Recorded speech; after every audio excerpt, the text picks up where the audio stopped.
독서일기 그 4번째 시간입니다.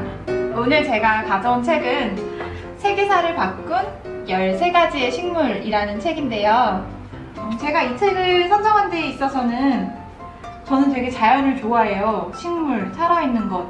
이것도 제가 여행을 시작하면서 알게 되었는데요. 누가 물어보면 선동정 씨는 어떤 여행을 좋아하시나요? 하면 저는 항상 자연, 하이킹, 공원 가기 이런 거를 제가 대답을 하고 있더라고요. 근데 이제 서점에 가서 이제 책을 고를 때 이 책을 딱 표지를 보고 그런 생각이 들었어요. 나는 어디 가면 자연이나 식물 이런 대자연을 되게 좋아한다라고 말하지만 나는 과연 얼마나 이들에 대해서 알고 있을까, 알고 좋아하는 것일까 라는 생각이 들었고, 또 기본적으로 제가 좋아하는 것이다 보니까 궁금증이 생기더라고요. 그리고 또 이런 제가 좋아하는 식물들이 세계사를 바꿨다? 되게 재밌잖아요. 또 본격적으로 여행을 하다 보니까 세계사에 대한 관심도 많아졌고요.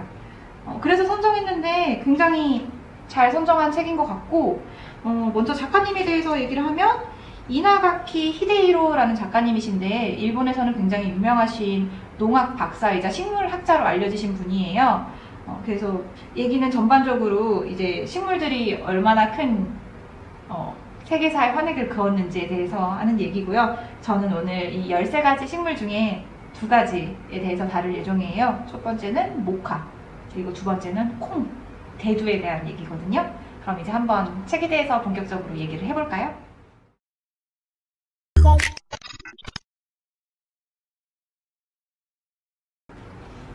네, 제가 첫 번째로 인상 깊었던 부분은 바로 모카예요. 모카가 이 산업혁명을 넘어서 미국의 노예 해방에도 영향을 끼쳤다라는 책인 그 부분인데요. 당시 이제 영국에서 산업혁명 당시 영국에서 이제 모카를 주로 인도에서 수급을 해서, 그래서 이제 이 무명을 짜서 기계화를 통해서 대량으로 값싼 값에 전 세계로 수출을 해서 이제 엄청난 부를 창출을 해서 이제 산업혁명을 일구었다고 해요. 근데 이 인도에서 수급하는 모카의 양이 부족했던 거죠. 그래서 영국은 그럼 이걸 어디서 어느 나라에서 수급을 해올까 하다가, 그러다가 눈을 돌려서 찾은 곳이 미국이었던 거고, 그 미국의 이제 남부 지역에서 모카를 생산을 해서 수급을 해야겠다 했는데, 근데 거기에 미국에서 생산해줄 노동력이 따라주지 않았던 거죠. 그래서 또다시 눈을 돌린 곳이 아프리카. 그래서 아프리카에서 많은 이제 그 노예들을 데려와서 그 모카 생산에 수급을 맞춰서 이제 영국에서 들였는데, 근데 당시 이제 미국은 남부와 북부에는 큰 갈등이 있었어요. 왜냐면 그냥 이 모카에 관련된 부분만 다뤄보면 여러 가지 갈등이 있었겠지만, 미국의 북부 지역은 이제 공업이 주로 바탕이었고, 그래서 이제 그 영국에서 그 공업 제품들을 많이 수입을 해와서 그 산업을 일궈 나가서 먹고 사는 부분이었고, 남부 같은 경우에는 반대로 모카를 팔아서, 영국에 팔아서 이제 돈을 벌고, 또 그로 인해서 막대한 부도 축적을 했어요, 남부 지역에서.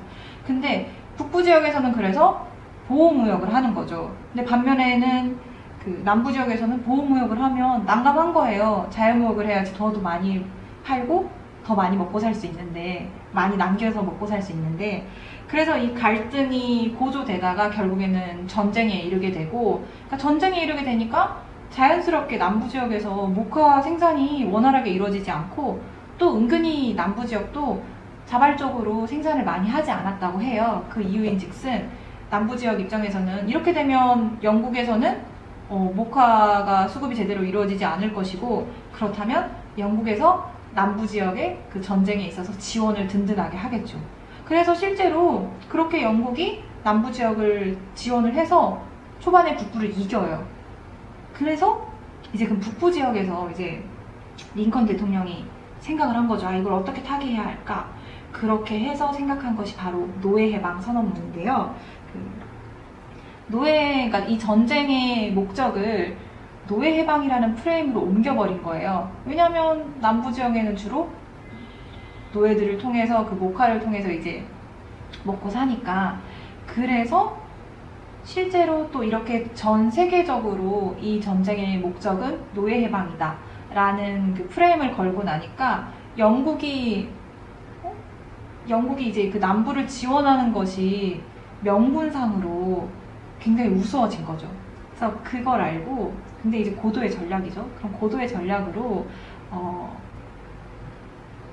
링컨 대통령이 이제 노예 해방을 했고, 그래서 저는 그거였어요. 이걸 읽으면서 아, 그래, 미국이 자기들이 필요해서 아프리카에서 대량으로 노예를 데려와서 노예 무역을 했는데 하루아침에 노예에게 또 자유가 필요해, 노예도 인간이야 하면서 노예 해방을 선언했다는 게 굉장히 저는 순수한 의도로만 봤거든요. 근데 이제 그 배경에 있어서는 전쟁과 그리고 또 그 당시 바탕으로 하고 있었던 목화 산업, 그 목화 산업의 주역이었던 그 아프리카에서 왔던 노예들, 그 이해관계에 있어서 이 노예 해방이라는 게 나왔구나라는 걸 처음으로 알게 됐어요.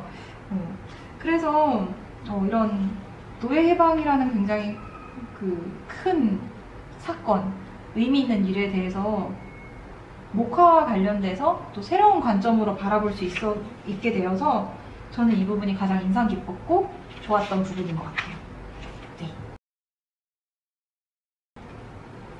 네, 제가 두 번째로 다룰 부분은 바로 콩 부분인데요. 챕터 11번째, 대공황의 위기를 극복하게 해준 식물 콩이라는 부분이에요. 1929년 미국에서는 경제 대공황이 와요. 그리고 연이어서 1930년에는 이례적인 가뭄이 들었고, 그래서 기존에 미국의 작물 생산 주축을 이루던 옥수수가 흉작이 들고 한마디로 망하게 돼요. 근데 그 대체품으로 나온 게 이제 콩인데, 가뭄이나 보다 척박한 환경에서도 옥수수에 비해서 더 잘 자라고 생산이 잘 되는 거죠. 그래서 그로 인해서 이제 경제 공황의 타개에 큰 힘을 받았다라고 하는데, 근데 사실 이 콩이 처음부터 미국에서 생산됐던 건 아니에요. 주로 아시아 지역에서 생산이 됐고, 많은 아시아에서는 간장이나 된장을 주식처럼 삼고 있잖아요. 필수 음식으로 삼고 있잖아요. 근데 이때 이게 이제 미국으로 넘어간 데는 또 앞서 언급한 그 노예 해방이랑도 관련이 있어요. 왜냐면 미국에서 주로 이제 그 노동력, 작물 생산의 노동력을 담당하던 주축은 아프리카에서 건너온 노예들이었는데 1863년 1월 1일에 노예 해방이 선언이 되잖아요. 그래서 이 노동력의 감당이 안 되는 거죠. 그래서 미국에서는 아시아계에서 그 다양한 이주민들을 받게 돼요. 그로 인해서 이제 그 각종 작물 생산 노동력을 타개를 하게 됐고, 이때 건너갔던 아시아인들이 콩을 가지고 가게 됩니다. 왜냐면 음식 같은 거 있잖아요.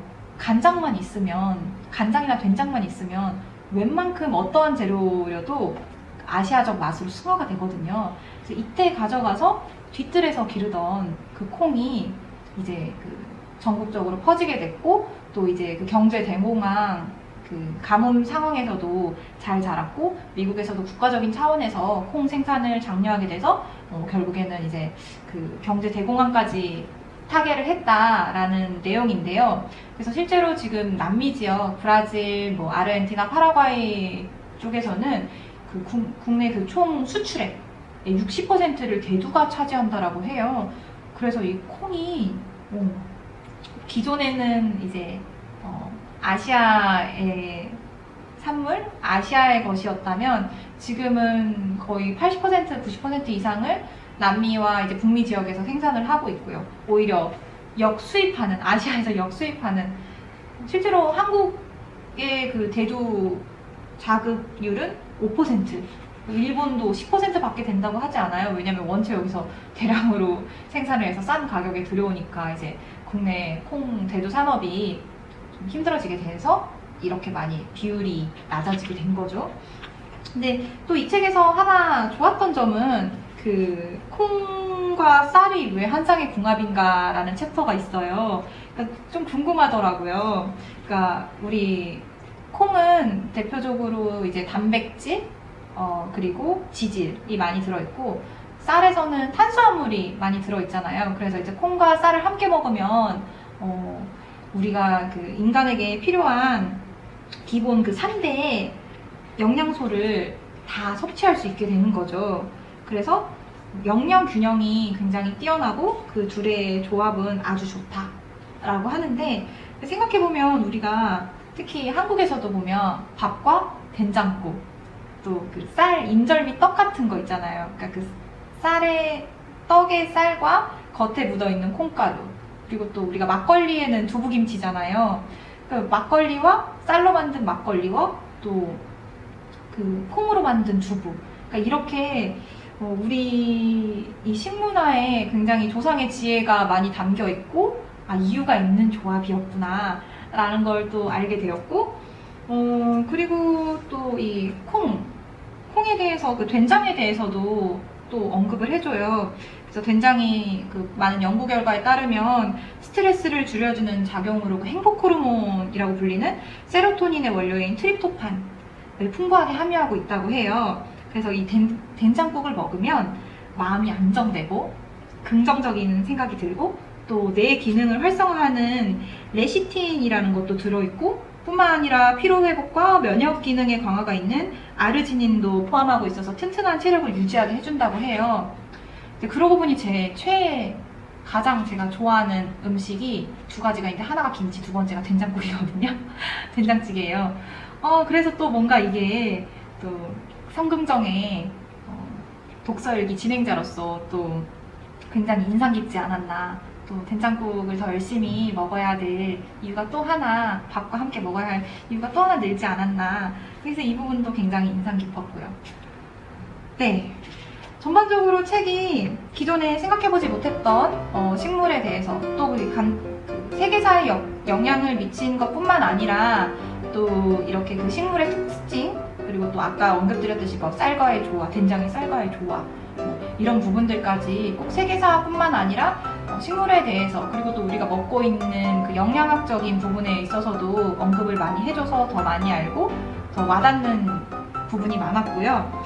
또 반면에 또 조금 아쉬운 부분은 같은 얘기를 좀 계속하세요. 초반에 앞에 했던 얘기를 또 하시고 또 하시고 또 하시고 그런 부분이 있는데, 근데 그 초반에만 조금 그렇고, 어쨌든 저는 정말 추천하는 책인 것 같아요. 그 아쉬운 부분 조금 빼고는 되게 재밌게 가볍게, 그렇지만 또 생각할 부분도 있는 좋은 책이라고 생각합니다. 그럼 성금정의 독서일기 4번째 시간, 오늘은 여기까지 하겠습니다. 다음에 또 좋은 내용으로 오겠습니다. 안녕.